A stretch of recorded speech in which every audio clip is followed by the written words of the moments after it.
का system, rules and regulation को परखिए, देखिए, समझिए और जांचिए। आप जहां पढ़ते हैं वहां पर ये कंटिन्यू रखिए, क्योंकि टॉपर बनने के लिए टॉपर क्लास और टॉपर वाली बात ही होना चाहिए।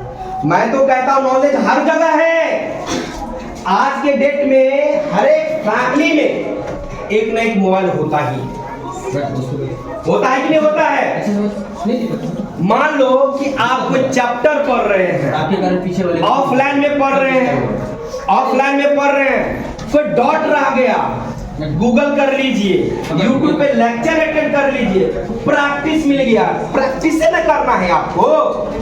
अब प्रैक्टिस हो जाएगा तो वहां पे बेस्ट करेंगे कि नहीं, जो आपका पर्पस है। तो नॉलेज हर जगह है, बच्चे से भी सीखते हैं, अपने से जूनियर से भी सीखते हैं, सीनियर से भी सीखते हैं। तो मेरे कहने का मतलब अगर टॉपर बनना है तो टॉपर वाली काम भी करना पड़ेगा।